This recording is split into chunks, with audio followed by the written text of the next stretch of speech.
¿Te has dado cuenta de que tu mente nunca descansa, pero casi nunca trabaja para ti? Pasas el día saltando de una distracción a otra, agotado, sin entender por qué sientes que avanzas tan poco.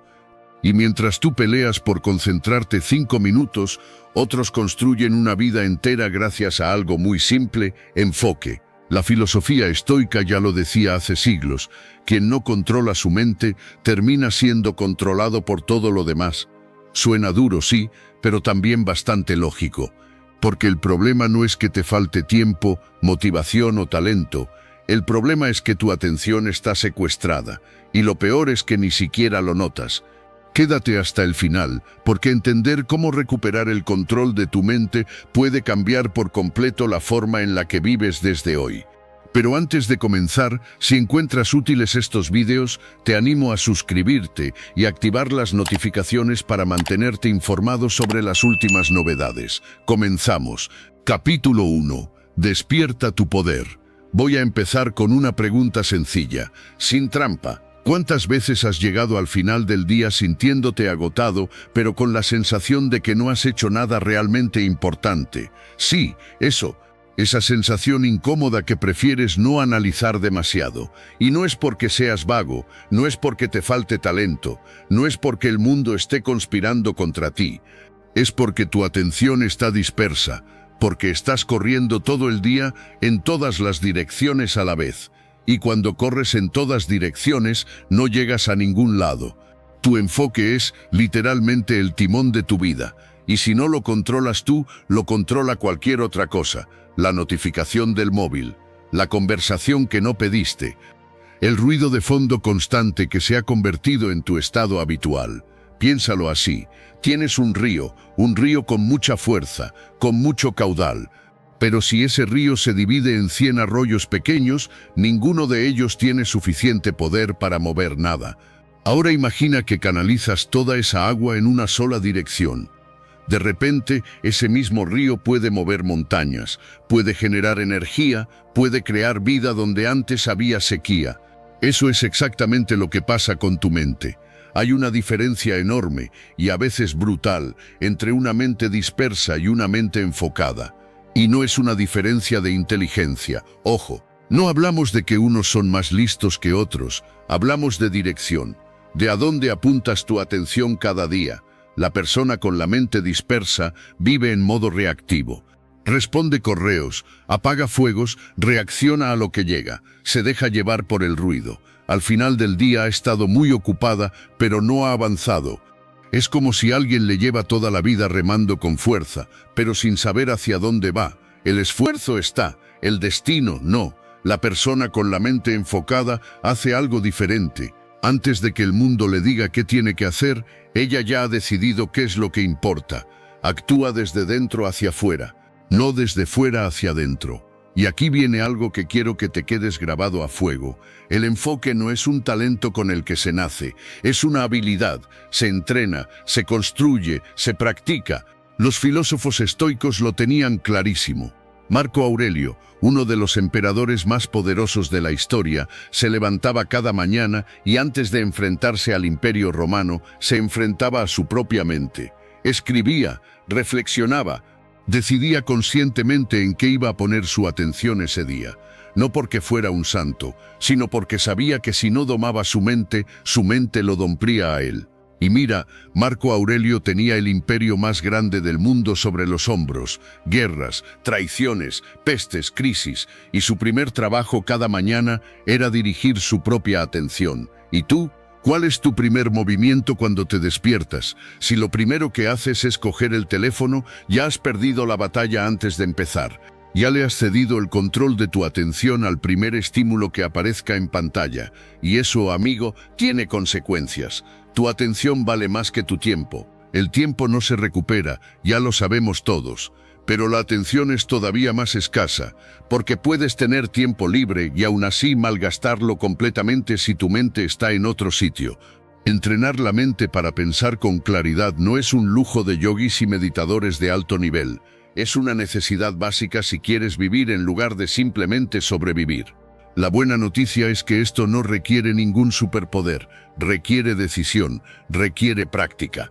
y requiere que empieces a tratarte a ti mismo como alguien que merece vivir con intención, no con piloto automático. Porque vivir distraído y vivir consciente son dos vidas completamente diferentes, y puedes elegir. La pregunta no es si eres capaz, la pregunta es si estás dispuesto. El que controla su atención controla su destino. El que no simplemente ejecuta el destino de otro. Ahora bien, que sepas dónde mirar no es suficiente, porque hay algo que va mucho más hondo. Hay algo que está trabajando en silencio, sin que tú lo veas, y que está dando forma a todo lo que haces, a todo lo que decides y a todo lo que atraes. Se llama tu programación mental. Y lo que viene ahora mismo te va a dejar pensando. Capítulo 2. Tu mente crea tu vida. Hay algo que muy poca gente se atreve a mirar de frente. Y es esto, que la vida que tienes hoy es, en grandísima medida, el resultado de los pensamientos que más has repetido. No es misticismo, no es autoayuda New Age. Es neurociencia básica y sentido común con apellido. Los pensamientos que repites una y otra vez crean surcos en tu cerebro. Literalmente, como cuando el agua cae siempre por el mismo sitio y acaba formando un canal. Con el tiempo ese canal se convierte en el camino por defecto. El agua ya no puede ir por otro lado, porque ese surco es tan profundo que lo arrastra todo hacia él. Tus pensamientos funcionan exactamente igual. Los que más repites se convierten en tus creencias. Tus creencias moldean tus decisiones construyen tu realidad. Así de simple, así de brutal. El problema es que la mayoría de esas creencias no las elegiste tú, te las instalaron. La familia, la escuela, los amigos, la sociedad entera. Tú no vales para eso. El dinero no da la felicidad. Hay que conformarse. La gente como nosotros no llega tan lejos. Mejor no arriesgues. ¿Te suena alguna de estas? Son creencias limitantes, y son tan peligrosas precisamente porque no se ven, son invisibles, están en el fondo del sistema operativo. Y desde ahí controlan todo lo que haces sin que te des cuenta. Es como si llevaras toda la vida intentando conducir hacia adelante con el freno de mano puesto. Puedes esforzarte todo lo que quieras, puedes tener el mejor motor del mundo, pero si el freno de mano está puesto, no vas a llegar lejos. Y lo peor es que muchas veces ni siquiera sabes que está ahí.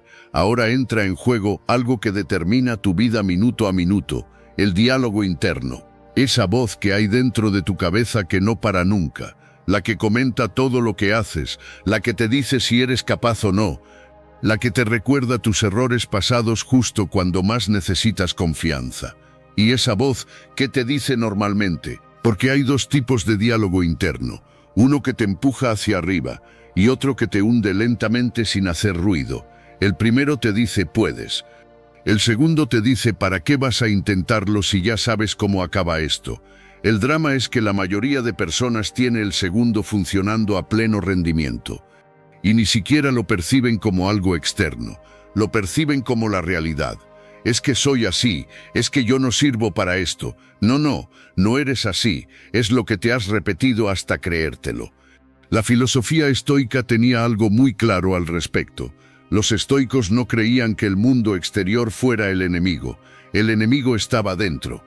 En los juicios que hacemos sobre las cosas, en las historias que nos contamos, en el significado que le damos a lo que nos pasa. Epicteto, que empezó su vida como esclavo, decía que nadie podía arrebatarle la libertad interior porque esa dependía solo de él, de sus pensamientos, de su interpretación. Un esclavo que era más libre que muchos hombres libres. ¿Por qué? Porque había aprendido a reprogramar la narración de su propia mente. ¿Y tú puedes hacer lo mismo? Por supuesto que sí. Reprogramar la mente no significa pegarte pegatinas en el espejo con frases bonitas y ya. Significa observar, escucharte, detectar qué pensamientos se repiten, preguntarte si son verdad, preguntarte si te sirven y elegir conscientemente empezar a pensar de otra manera. Esto es trabajo, no voy a mentirte, no es fácil y no pasa de la noche a la mañana. Pero es el trabajo más importante que puedes hacer en tu vida, porque todo lo demás, lo externo, los logros, las relaciones, la salud, depende de cómo funciona esto primero. Si tu mente está programada para el fracaso, encontrará la manera de fracasar aunque tengas todas las oportunidades del mundo delante. Si tu mente está programada para el crecimiento, encontrará oportunidades hasta en los peores momentos. Tú decides qué programa se ejecuta. No sufres por lo que te pasa, sufres por lo que te dices sobre lo que te pasa. Muy bien, ya sabes que tu mente crea tu vida, ya sabes que hay creencias que te frenan, pero ahora mismo, en este momento, hay algo que está atacando tu capacidad de enfocarte sin que le hayas dado permiso. Algo que ha invadido tu vida de manera silenciosa y que te está costando mucho más de lo que crees. En el siguiente capítulo vamos a nombrarlo. Y después de nombrarlo, vas a verlo en todas partes. Prepárate. Capítulo 3. Mata las distracciones. Voy a decirte algo que probablemente ya sabes, pero que necesitas escuchar dicho en voz alta. Vivimos en la época con más acceso a información, a herramientas, a recursos de toda la historia de la humanidad. Y al mismo tiempo vivimos en la época con más personas incapaces de concentrarse durante más de 3 minutos seguidos. Paradójico, ¿verdad? O quizá no tanto. Porque toda esa información, toda esa disponibilidad, todo ese estímulo constante tiene un precio. Y ese precio se llama atención fragmentada, mente dispersa, incapacidad de ir profundo en nada. Las redes sociales no son el demonio, pero están diseñadas con ingenios muy inteligentes y mucho dinero detrás para que no puedas parar, para que siempre haya algo más. Otro vídeo, otra notificación, otro post, otro titular. Toda la arquitectura de esas plataformas tiene un objetivo: mantenerte enganchado el máximo tiempo posible. Tu atención es el producto que venden, literalmente. Y mientras tú crees que estás informándote o descansando, en realidad estás entrenando tu cerebro para que sea incapaz de aguantar el aburrimiento, la quietud y el trabajo profundo. Porque el cerebro es un órgano que se adapta a lo que más hace. Si lo acostumbras al estímulo rápido, constante y superficial, perderá la capacidad de hacer lo contrario. Es como un músculo. Si solo haces movimientos cortos y rápidos, pierdes la fuerza para hacer algo que requiera esfuerzo sostenido.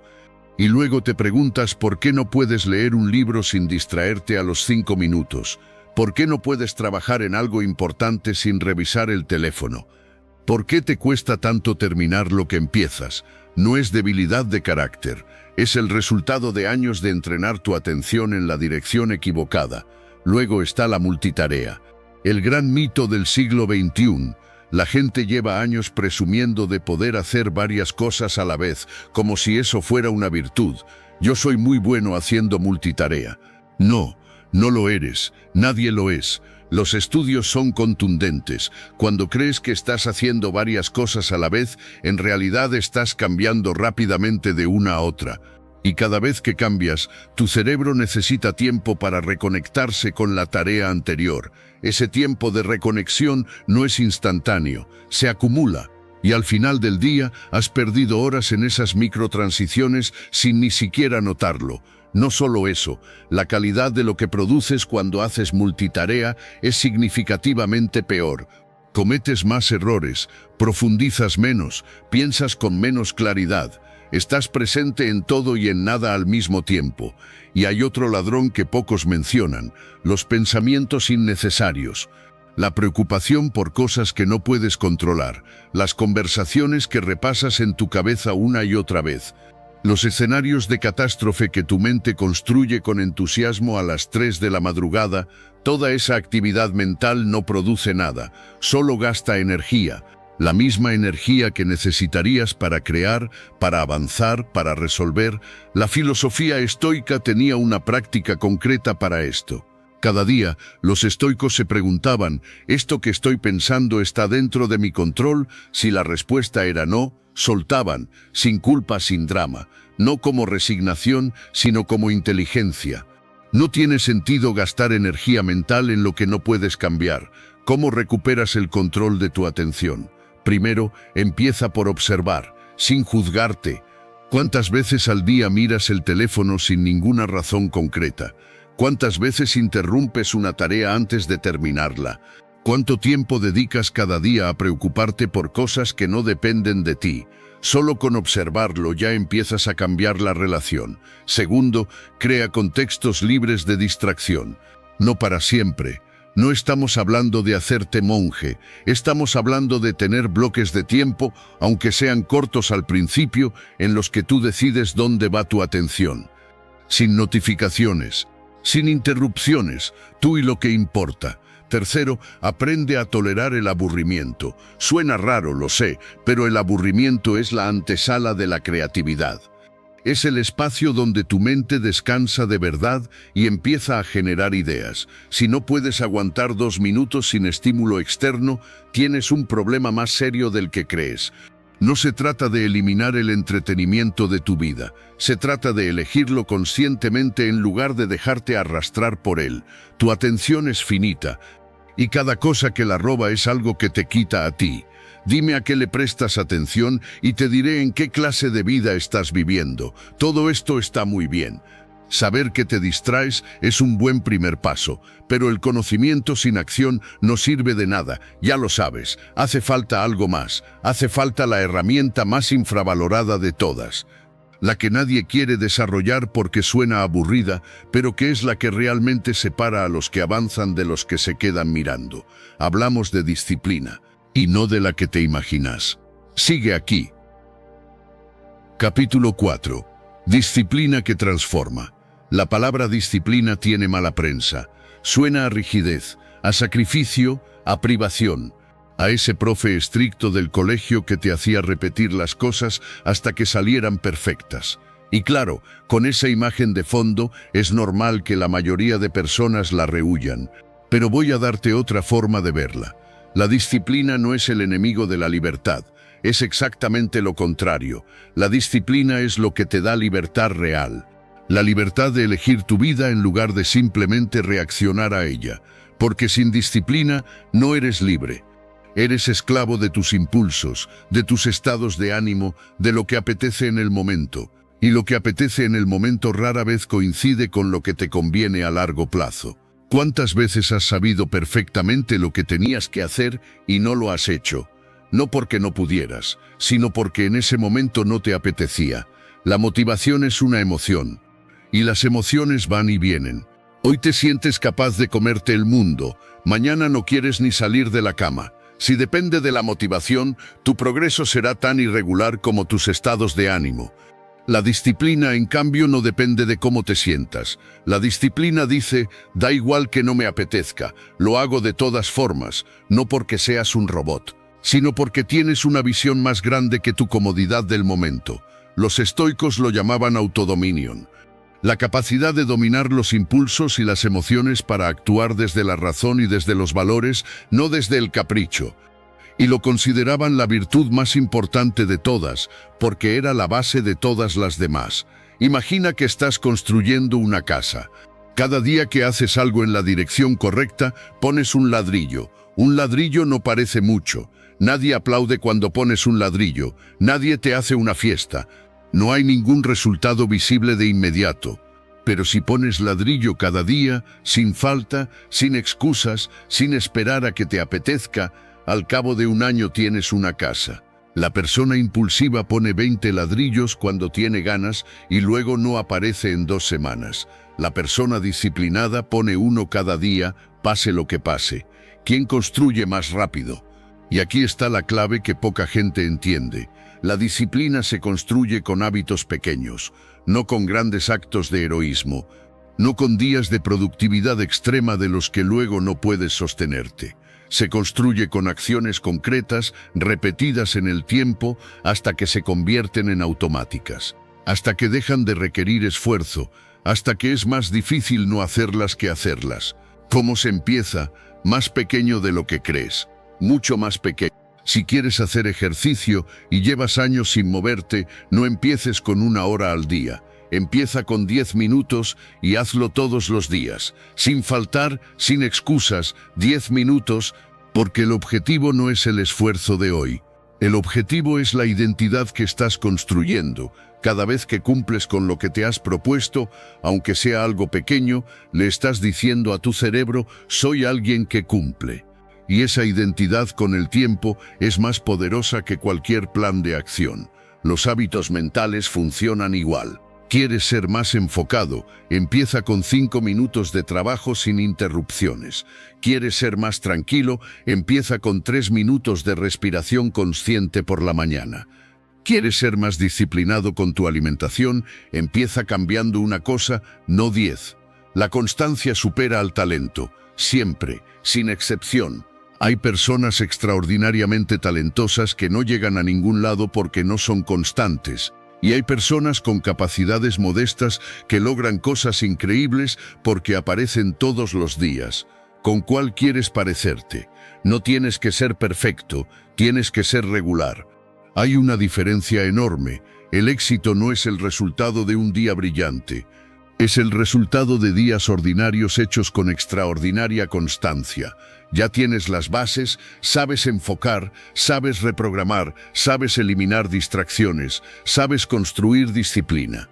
Pero hay una herramienta que muy poca gente usa en serio, que parece demasiado simple para ser tan poderosa y que sin embargo ha sido usada por atletas de élite, líderes mundiales y los grandes logros de la historia, la visualización. Y lo que te voy a contar sobre ella te va a sorprender. Capítulo 5. Imagina y conquista. ¿Alguna vez has notado que cuando piensas en algo que te genera miedo, tu cuerpo reacciona como si estuviera pasando de verdad? El corazón se acelera, las manos sudan, la respiración cambia, y sin embargo estás sentado en el sofá. No está pasando nada, es solo un pensamiento. Eso te dice algo muy importante sobre cómo funciona tu cerebro. No distingue perfectamente entre lo que imaginas vívidamente y lo que estás experimentando en realidad. Y eso usado con inteligencia es una herramienta de una potencia tremenda. La visualización no es fantasear, no es soñar despierto, no es imaginar que de repente tienes todo lo que quieres sin hacer nada. Eso es escapismo y no sirve para nada. La visualización es una práctica concreta, ver en tu mente, con el mayor detalle posible, el resultado que quieres lograr y el proceso que te llevará a él. No solo el destino, el camino que pasa en el cerebro cuando visualizas de forma intensa y regular. Los estudios en neurociencia son bastante claros. Se activan las mismas redes neuronales que se activarían si lo estuvieras haciendo de verdad. Tu cerebro empieza a crear los circuitos que necesitas para ejecutar lo que imaginas. Es como un ensayo mental, y los ensayos mentales preparan el terreno para la acción real. Los atletas de alto rendimiento lo saben bien. Los esquiadores olímpicos visualizan cada curva de la pista antes de bajarla. Los tenistas visualizan el golpe perfecto antes de ejecutarlo. Los cirujanos visualizan la operación entera antes de coger el bisturí. No es superstición, es entrenamiento. Una mente ganadora no espera a llegar a la cima para saber lo que siente. Lo ensaya antes, una y otra vez, hasta que la realidad se convierte en la confirmación de lo que ya había vivido por dentro. Pero ojo, y esto es importante, la visualización sin acción es pura fantasía. No te confundas. Imaginar no mueve nada por sí solo. Lo que hace es prepararte, motivarte, alinearte. Pero luego hay que salir a la calle y hacer el trabajo. La fórmula es visualiza y actúa, los dos juntos. El uno sin el otro no funciona. ¿Cómo lo practicas? Busca un momento de tranquilidad. Cierra los ojos y empieza a construir en tu mente la imagen de lo que quieres lograr, no de forma vaga, con detalle. ¿Cómo te sientes cuando lo has conseguido? ¿Qué estás haciendo? ¿Qué ves a tu alrededor? ¿Qué escuchas? ¿Qué sensación hay en tu cuerpo? Cuantos más sentidos impliques, más real lo vive tu cerebro.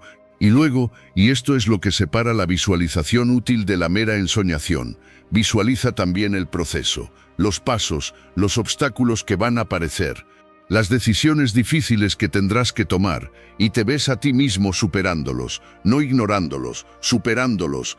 Eso es lo que crea imágenes mentales que impulsan la acción en lugar de sustituirla. La filosofía estoica tenía una práctica similar llamada premeditatio malorum, la premeditación de los males.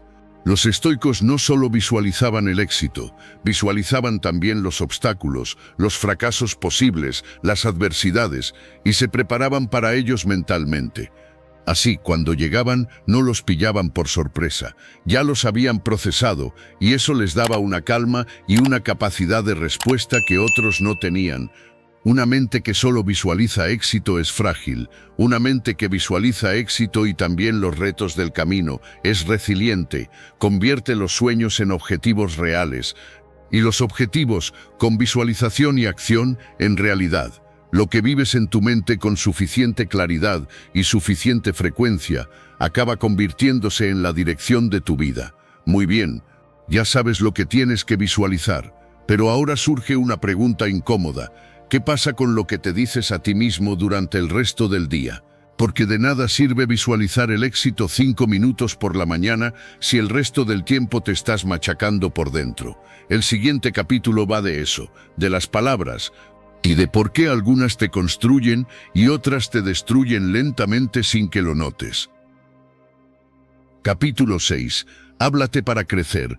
Hay una persona con la que hablas todos los días, a todas horas, sin descanso, sin pausa, sin que puedas escaparte ni un momento. Esa persona eres tú mismo, y la forma en que te hablas, el tono que usas, las palabras que eliges, está determinando cómo te sientes, qué decides y qué resultados obtienes, en todo el tiempo. El lenguaje no es solo una herramienta para comunicarte con los demás, es la forma en que tu mente procesa la realidad. Las palabras que usas generan emociones. Las emociones generan comportamientos, los comportamientos generan resultados. Si dices no puedo, tu cerebro empieza a buscar evidencias de que no puedes. Si dices es que soy así, le estás diciendo a tu cerebro que no hay nada que cambiar. Si dices siempre me pasa lo mismo, le estás enseñando a buscar el patrón. El cerebro es un buscador de patrones, le das una premisa y va a encontrar pruebas de que es verdad, es su trabajo. El problema es que no distingue si la premisa es útil o no. La ejecuta igualmente. Entonces, ¿qué pasa cuando cambias las palabras que usas? Cuando cambias no puedo por todavía no sé cómo, pero lo estoy aprendiendo, el cerebro cambia de modo. En lugar de cerrar la puerta, la deja entreabierta. Y eso hace que empieces a buscar soluciones en lugar de confirmaciones de tu limitación. Cuando cambias, soy un desastre, por he cometido un error y voy a aprender de él, dejas de identificarte con el fallo y empiezas a procesarlo como información útil. Cuando cambias, nunca lo voy a conseguir, por cada día estoy un poco más cerca, tu cerebro cambia de orientación. Esto no es positivismo barato, no estoy hablando de negarte la realidad, estoy hablando de elegir el lenguaje que te da poder en lugar del que te lo quita. Las afirmaciones han sido tan denostadas y tan mal usadas que mucha gente ya no les presta atención. Y tienen razón en sospechar porque la mayoría de las afirmaciones están mal planteadas.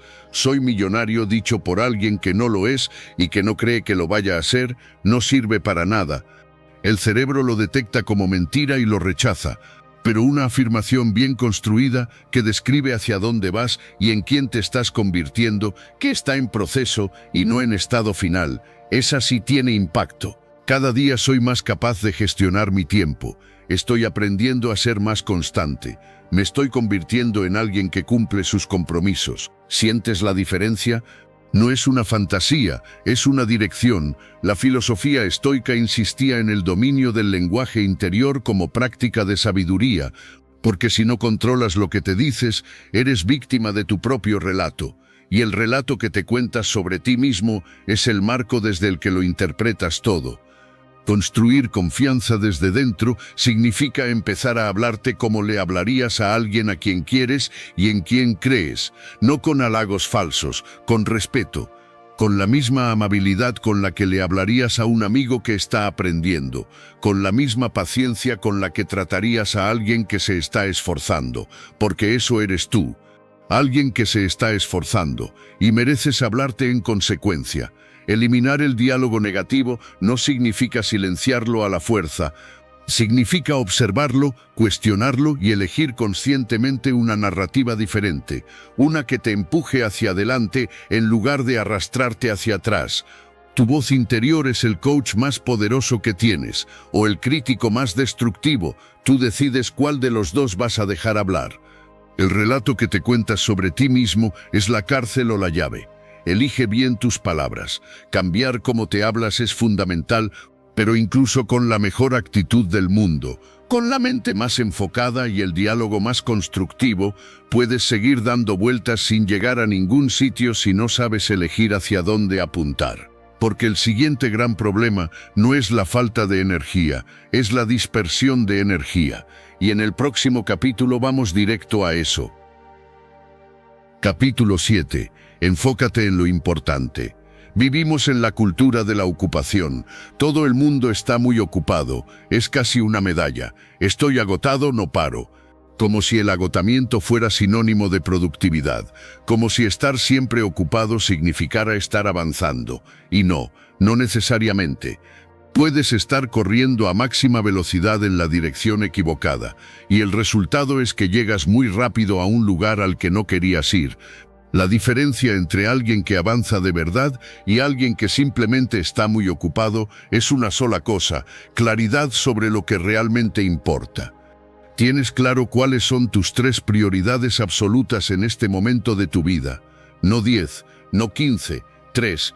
Si no puedes responder eso sin pensarlo durante varios minutos, tienes un problema de definición. Y sin definición tu energía se reparte en todo lo que llega, lo urgente, lo que piden los demás, lo que parece importante pero no lo es, y lo que es importante de verdad queda siempre para después. Hay una distinción clásica que sigue siendo brutal porque es verdad: lo urgente versus lo importante. Lo urgente llama la atención, hace ruido, tiene fecha límite, genera presión inmediata. Y la mayoría de las veces, si lo analizas con frialdad, no cambia nada fundamental en tu vida. Lo importante, en cambio, no grita. No tiene fecha límite urgente, puede esperar. Y precisamente por eso lo vas dejando, lo vas posponiendo, un día, otro día, la semana que viene. Y de repente llevas años sin dedicar tiempo a lo que de verdad construye tu vida, tu salud, tus relaciones importantes, tus proyectos que dan sentido, tu crecimiento personal. Porque lo urgente siempre ganó. Aquí entra otra habilidad que pocas personas desarrollan: decir que no sin sentir culpa. Sin dar 30 explicaciones, sin disculparse. Decir que no es una de las herramientas más poderosas que tienes para gestionar tu energía y tu atención. Porque cada vez que dices sí a algo que no es tu prioridad, estás diciendo no a algo que sí lo es.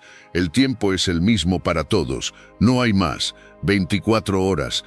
Lo que cambia es en qué se invierte, y eso, en gran medida, lo decides tú. La filosofía estoica hablaba del concepto de hegemonikon, el principio rector, la parte de ti que decide. Y los estoicos insistían en que ese principio rector debía estar siempre orientado hacia lo que depende de ti y lo que realmente importa, no hacia el ruido de lo externo. Diferenciar lo urgente de lo importante es un acto de madurez intelectual. Significa pararte un momento antes de lanzarte, preguntarte si esto que vas a hacer en las próximas 2 horas te acerca a donde quieres estar. Y si la respuesta es no, preguntarte qué deberías estar haciendo en su lugar. Dejar de perder energía en tonterías es liberador. En serio, hay una cantidad enorme de cosas a las que dedicamos tiempo y energía que no mueven nada. Conversaciones vacías, contenidos que no aportan, preocupaciones que no resuelven, dramas ajenos, comparaciones sin sentido. Cada minuto que pones ahí es un minuto que le quitas a lo que sí suma. Concentrarte en lo que suma no requiere eliminar todo lo demás de golpe. Requiere empezar a hacer la pregunta correcta antes de comprometer tu tiempo. ¿Esto me acerca o me aleja de donde quiero estar? Con esa sola pregunta cambia todo. El que quiere hacer todo acaba no haciendo nada. El que elige bien una cosa puede con todo. Muy bien, tienes claridad sobre lo que importa. Sabes decir que no. Sabes distinguir el ruido del signal. Pero ahora viene el siguiente nivel. Porque elegir las prioridades correctas está bien, pero si no construyes los sistemas que las sostienen en el tiempo, la intención se queda en intención. Necesitas rutinas. Y lo que te voy a contar sobre ellas va a cambiar completamente la manera en que las miras. Capítulo 8. Cambia tus hábitos. Aquí hay una verdad incómoda. Tu vida actual es el resultado de tus rutinas. Punto. No de tus intenciones, no de tus sueños, no de lo que te propones cuando empiezas el año, de lo que haces cada día, de tus rutinas. Las rutinas son el sistema operativo de tu vida. Trabajan en segundo plano, automatizando una cantidad enorme de comportamientos sin que tengas que pensar. Y eso es una ventaja enorme cuando están bien configuradas. Y un problema enorme cuando no lo están.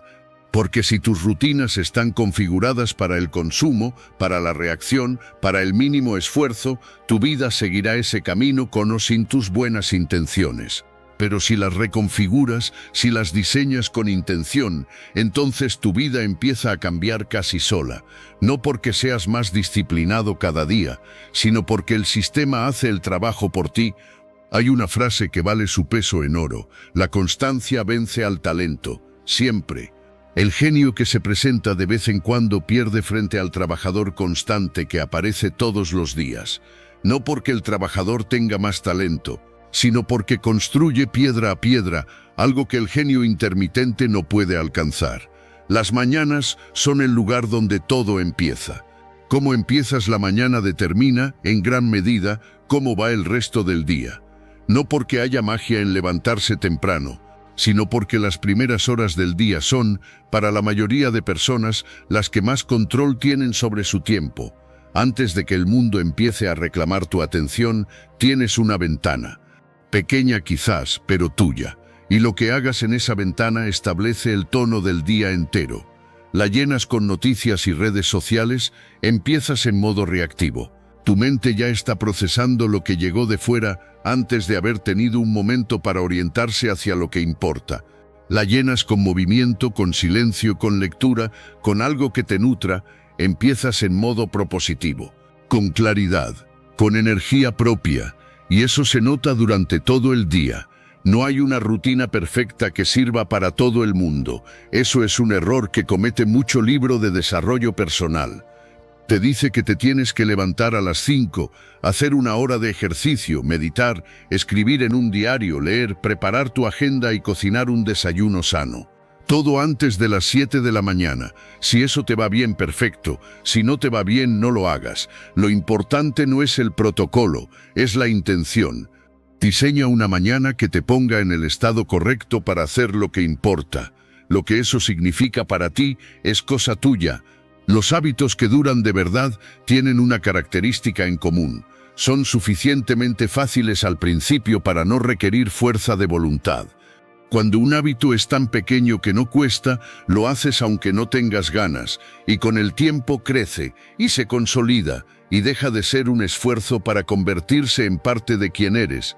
Crear sistemas para evitar las recaídas mentales también es parte de la ecuación, porque habrá días malos, habrá momentos en los que no tengas ganas de nada, habrá semanas en las que todo se derrumbe un poco. Lo importante no es evitar esos días, es tener sistemas que te devuelvan al camino sin drama, sin castigo, sin empezar de cero. Un día perdido no es un fracaso, es un dato. Vuelves y sigues. La filosofía estoica entendía los hábitos como la práctica continua de la virtud. No era suficiente saber lo que estaba bien, había que practicarlo. Todos los días, pequeñas victorias sobre uno mismo. Actos constantes de coherencia entre lo que piensas y lo que haces. Eso es lo que construye carácter, y el carácter es lo que te sostiene cuando la motivación desaparece. No eres lo que quieres ser, eres lo que haces repetidamente. Cambia lo que haces cada día y cambiarás quién eres. Los hábitos te llevan lejos, pero tarde o temprano, en el camino aparece algo que no estaba en el plan. El golpe, el tropiezo, el momento en que todo se complica y no sabes si seguir, y ahí es exactamente donde la mayoría se para, pero no tiene por qué ser así. Lo que viene ahora es quizás el capítulo más importante de todos. Capítulo 9. Convierte el dolor en fuerza. Nadie llega hasta aquí sin haberse caído, nadie, sin excepción, no importa lo exitosa que parezca la vida de alguien desde fuera. No importa lo tranquila, lo organizada, lo brillante que se vea, detrás hay fracasos, hay momentos de duda, hay noches difíciles, hay decisiones equivocadas, hay pérdidas que duelen. La vida no viene sin ese paquete, no es opcional. Lo que sí es opcional es qué haces con él. El fracaso tiene una reputación horrible que no se merece del todo, porque el fracaso, bien procesado, es información de primer nivel, es el feedback más honesto que existe, te dice exactamente qué no funciona, te empuja a buscar otras formas, te obliga a crecer en direcciones que el éxito fácil nunca te habría mostrado. El problema no es fracasar, el problema es quedarse atrapado en el fracaso, convertirlo en identidad. Dejar que defina quién eres en lugar de lo que aprendiste. Hay dos formas de relacionarse con las dificultades: la mentalidad de víctima y la mentalidad de creador. La mentalidad de víctima dice, esto me pasa a mí, el mundo está en mi contra, tengo mala suerte, no hay nada que pueda hacer. Es la postura pasiva la que espera que las circunstancias cambien solas, la que descansa la responsabilidad de su vida en lo que le ocurre desde afuera. La mentalidad de creador dice, esto me ha pasado, ¿qué puedo hacer con ello? ¿Qué aprendo? ¿Cómo lo uso? No niega el dolor, no finge que todo está bien cuando no lo está, pero tampoco se queda paralizada en él. La diferencia no está en lo que te ocurre, está en el significado que le das y en la pregunta que haces a continuación. Los estoicos tenían un concepto muy claro para esto, lo llamaban amor fati, el amor al destino, no como resignación, no como pasividad, sino como la aceptación activa de lo que es, incluyendo las partes difíciles y la elección de usarlo para crecer. Epicteto, otra vez él, lo vivió de la forma más literal posible. Fue esclavo, fue torturado, su amo le rompió una pierna deliberadamente para demostrar que podía hacerle lo que quisiera. Y Epicteto, mientras le rompían la pierna, le dijo calmadamente que si seguía apretando se la iba a romper. Y cuando se la rompió, simplemente dijo, ya te lo dije, sin drama, sin odio, sin que ese momento definiera quién era por dentro. Ahora bien, no te estoy pidiendo que seas Epicteto, no estoy diciendo que el sufrimiento sea bueno. Estoy diciendo que lo que haces con él cambia todo.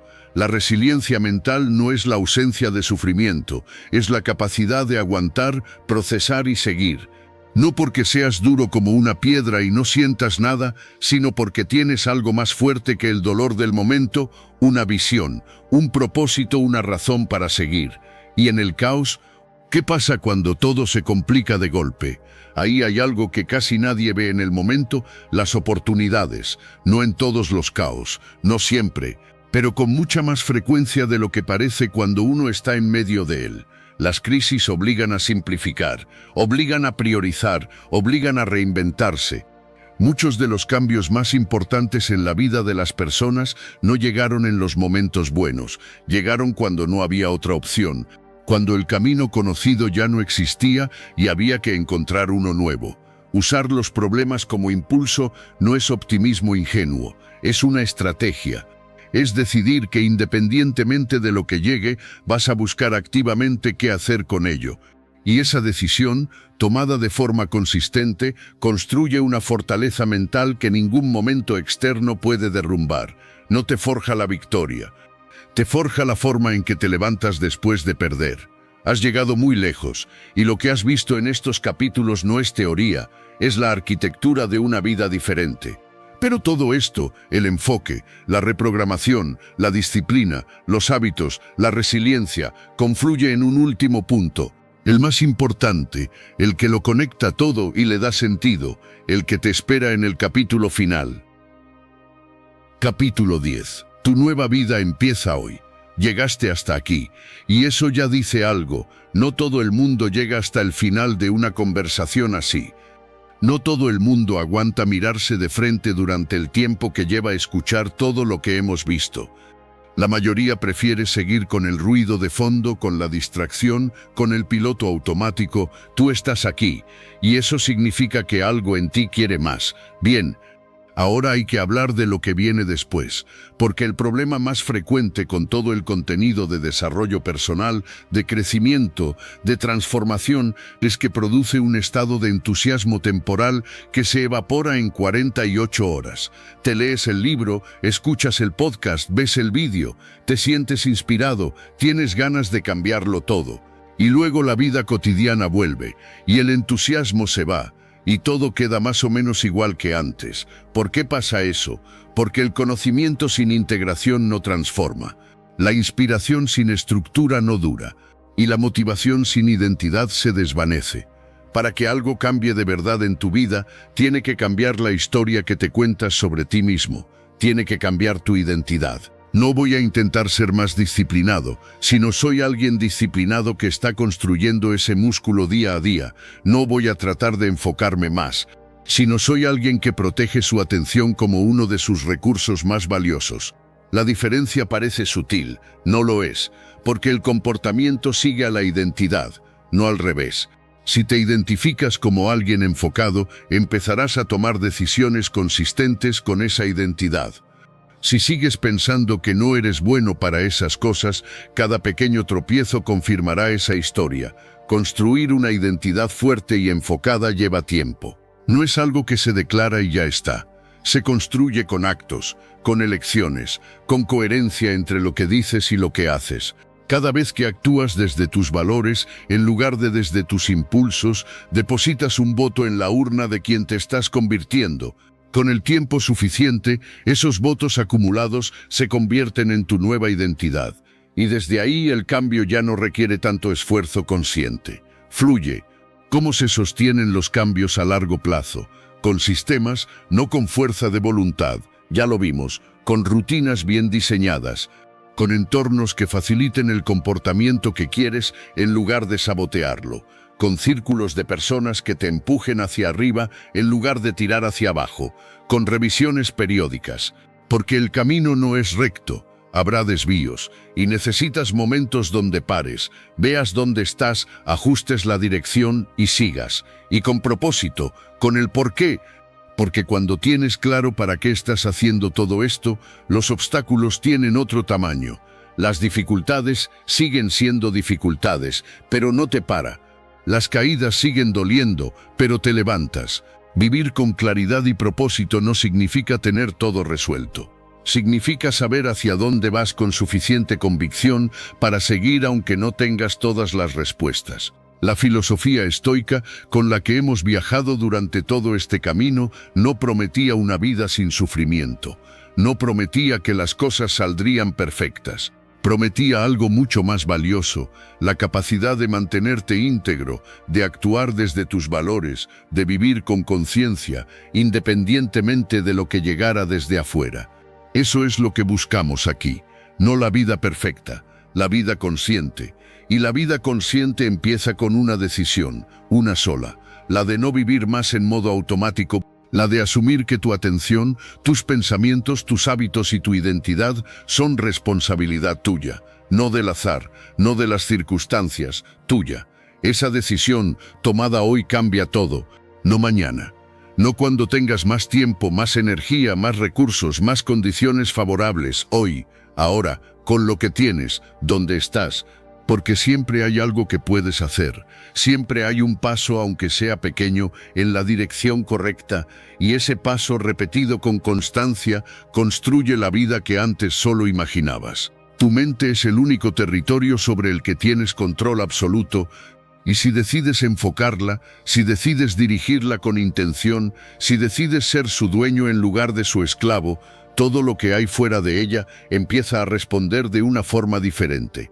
Oblígate a enfocar tu mente, porque cuando lo hagas, no solo cambiará lo que produces, cambiará quién eres, y cuando cambia quién eres, cambia todo lo demás. Tu nueva vida empieza hoy, empieza aquí, empieza con la próxima decisión que tomes. No esperes más, no necesitas más tiempo, necesitas más claridad sobre lo que ya tienes. El resto llegará solo. Si has llegado hasta aquí, escribe en los comentarios, el enfoque es poder. Te invito a suscribirte, activar las notificaciones y comentar para que YouTube reconozca que estos videos son útiles para personas como tú.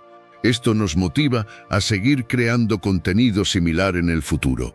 Te sugiero revisar los 2 últimos videos que te recomendamos. Agradezco sinceramente tu tiempo y apoyo. Nos vemos en nuestra próxima aventura.